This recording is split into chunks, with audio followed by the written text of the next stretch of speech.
Bonjour à tous. Fleyosk, il se suicide avec une guillotine la veille de son procès pour violence conjugale. Explication dans cette vidéo. Guillotin lui-même n'aurait pas fait mieux. La machine de mort est solide. Pour vérifier sa rigidité, l'homme en secoue les montants d'acier. Rien ne bouge. Les soudures sont bonnes. Méticuleux, il tire et relâche plusieurs fois la corde, pour tester la course de la lame. Ça coulisse droit. Quant au tranchant taillé en biseau, son éclat se détache sur le métal rouillé. Aucun coup n'y résisterait. Richard B. est satisfait. Installé entre deux yuccas au bord de sa piscine, sa guillotine a sacrément de l'allure. Vivement l'heure de s'en servir. Car oui, le bricoleur de 52 ans a tout à fait l'intention de la tester. Une fois, il n'y aura pas de place pour un deuxième essai, et pour cause, c'est sa propre tête qu'il entend ainsi faire rouler. Mais aura-t-il, jusqu'au bout, autant de gueule que sa création? Dalida voulait mourir sur scène. Avec ses cheveux bruns et son physique athlétique, Richard B. ne lui ressemble pas trop. Mais il partage son ambition, faire de sa mort un spectacle. Une lubie qui ne date pas d'hier. À l'époque de son premier suicide spectaculaire, raté, on l'aura compris, l'homme est soudeur sur des plateformes pétrolières. Au retour d'une mission en Afrique, il décide de se foutre en l'air par overdose de médicaments. Mais pas question de faire ça chez lui. C'est dans l'avion pour Paris qu'il ingurgite ses cachets. Évidemment, ça se remarque. Panique dans les travées, affolement parmi les hôtesses. Le pilote déroute l'appareil vers Marseille pour le faire hospitaliser. Sauvé. Sans doute apprécie-t-il alors toutes les attentions dont on l'entoure. En tout cas, après un bon lavage d'estomac, il semble retrouver la sérénité. Licencié par son employeur, l'homme se reconvertit dans la sculpture sur métal. Dans son atelier, il découpe et assemble des structures évoquant des corps nus ou des formes géométriques. En bonus, il rencontre une femme qui partage son goût tapageur pour la fête. Car oui, Richard B. passe vite d'un extrême à l'autre. Quand il ne broie pas du noir, il est plutôt du genre dévergondé. Au bord de sa piscine, à Fleyosk, près de Draguignan, il organise des soirées torrides assaisonnées de drogue et d'alcool. Et quand il ne reçoit pas, il écume les boîtes échangistes. Sa compagne, Cécile, prof d'allemand le jour, a les mêmes penchants libertins que lui. Bref, c'est une dame très ouverte aux langues étrangères. Il se marie en juillet 2022 et célèbre dignement l'événement avec 4 jours d'excès. Appelés par les voisins, les pompiers déboulent en catastrophe. Richard les accueille aimablement, en braquant sur eux un bazooka factice. Cette fine plaisanterie lui vaut une convocation devant le tribunal correctionnel. Pas grave. Du moment qu'on rigole. Mais sa bonne humeur ne va pas durer. À l'automne 2022, Cécile se laisse tenter par un plan à 3 en son absence. Le joyeux Dry le prend très mal. Jaloux, il tente de l'étrangler et menace même de brûler la maison. Puis pour la deuxième fois, il met sa mort en scène et se remplit de médicaments sur le canapé du salon. Lorsqu'elle le retrouve, elle rappelle les pompiers, qui viennent le réanimer sans rancune. Mais à peine sorti des vapes, au lieu de remercier sa femme, il bondit sur ses pieds et lui allonge un direct du droit. Richard ne lui en veut plus pour sa petite incartade, mais il n'apprécie guère qu'on vienne saboter sa performance. Les pompiers le maîtrisent et le conduisent à l'hôpital psychiatrique, pendant que Cécile dépose plainte.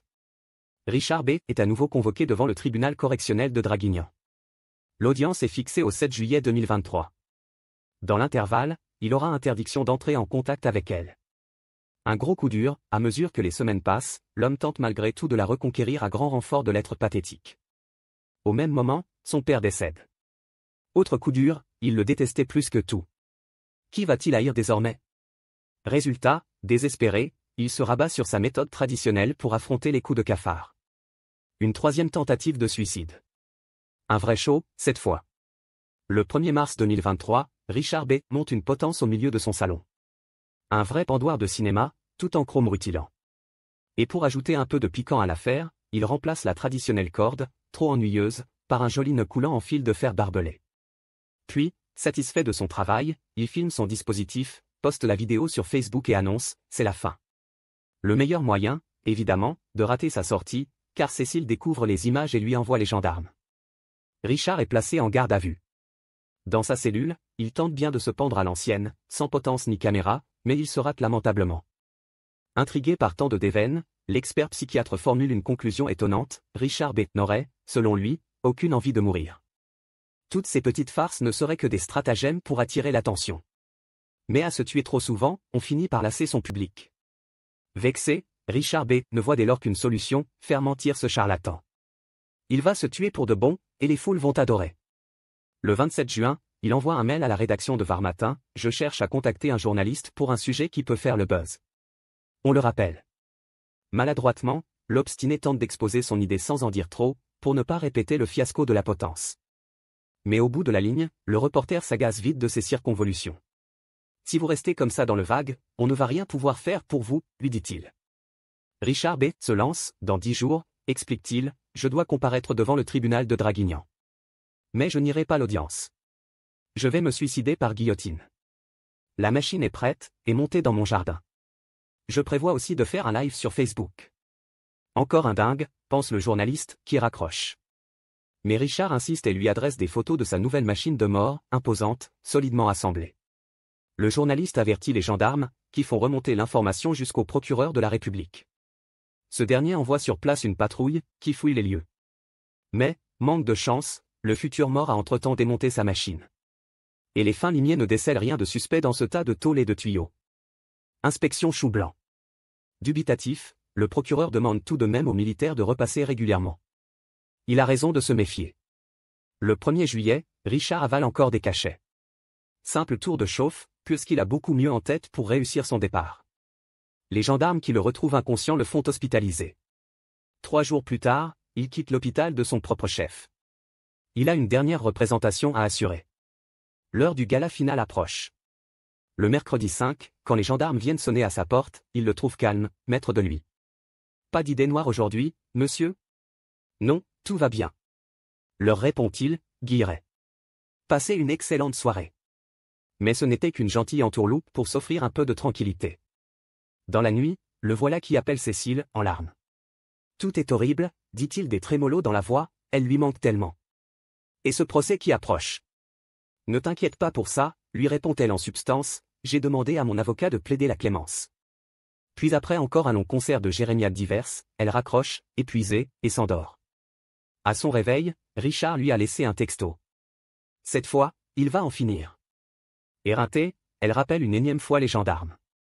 Le soleil du matin illumine le ciel du Var lorsque les militaires repointent leur képi à la belle propriété de Fleyosk. Sûrs de trouver leur client habituel tranquillement étendu au bord de sa piscine.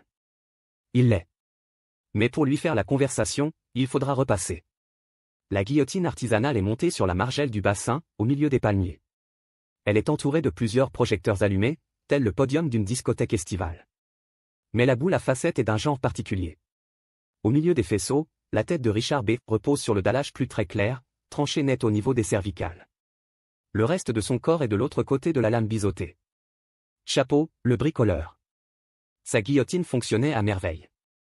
Mais fallait-il vraiment en passer par là pour le prouver? Richard B. avait 52 ans.